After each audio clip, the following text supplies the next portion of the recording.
You. This is the second segment. This is Skinning the Serpent. Where we left off, I said I would get into some of the practices that I was involved in.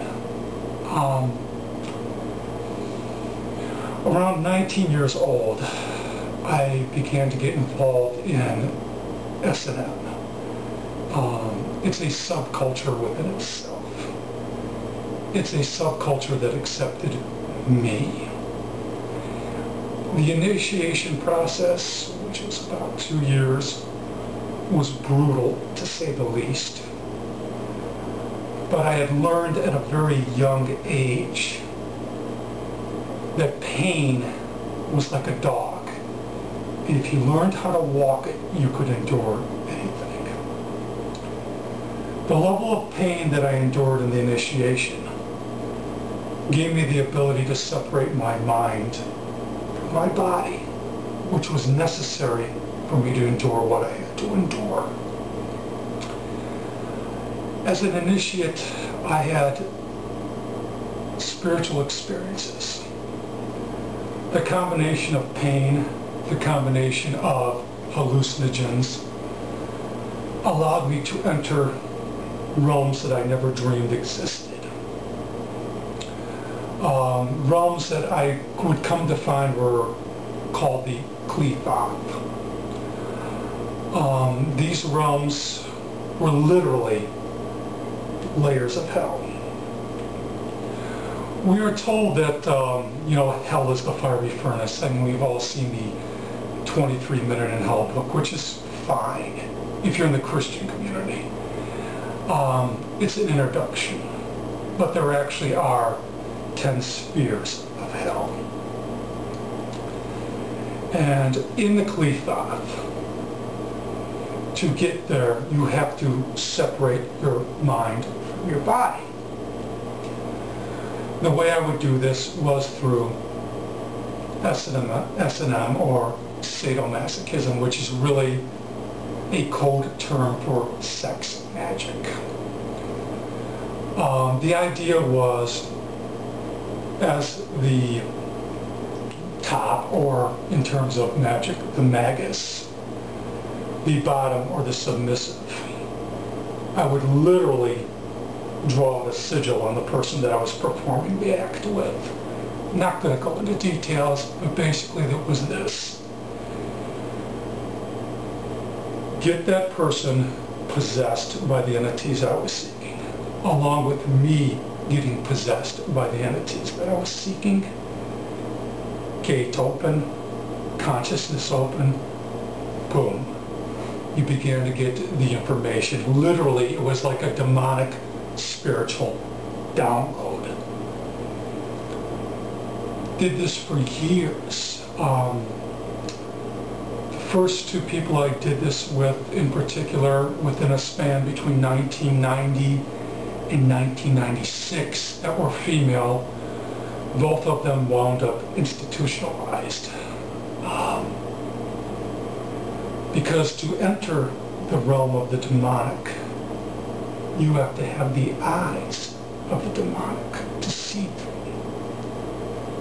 What happens, though, is if you are not focused, the term is called gnosis, or concentration. If you are not focused, you start to see these realms with just your human eyes. And our minds are not designed to see these realms and stay sane. My personal collapse was in 2005. I had done a ritual that was it's over a course of 2 days, and I invoked every demonic entity that I could literally go through in the Qliphoth. What happened was, we fool ourselves by thinking, if you're a black arts practitioner, you fool yourself into thinking that you're banishing these entities at the end of the ritual. I was not able to banish them from my subconscious, and literally, it was on a Sunday. I had not slept all night after after the ritual, and my psyche began to collapse. And the entities that I had seen during the ritual, I started seeing everywhere. My goal was to get fully possessed, to literally cross the abyss. The problem was I became fully possessed and I lost my humanity. I was unable to get my grasp back. It was like literally falling down a cliff and not having nothing to grab onto. And I remember going outside and talking to my neighbors, just nonsense, just small talk. And I kept losing it and I kept unraveling. And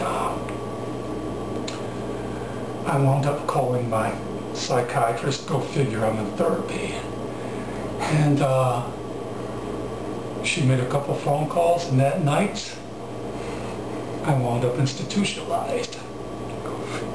Did a 10-day stint. Between 2005 and 2008 I was institutionalized 3 different times. Those of you who are really involved and deeply into satanic black magic, you know that madness is a rite of passage. I literally went insane. Never thinking I was going to come back. I remember being in the institution one night, and in and out, couldn't focus. Entities showing up non-stop. And I remember literally at the most deepest level, something that I would never say at gunpoint. I said, Jesus help me. I know that sounds cliche, but it stopped.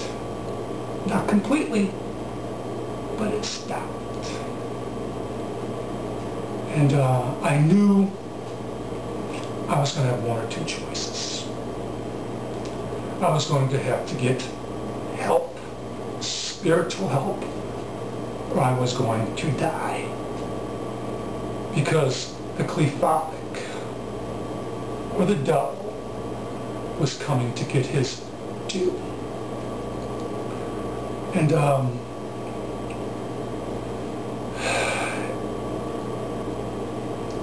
any of you are there, seeking to become a god, thinking that this is the way to becoming a god, you are deceiving yourselves.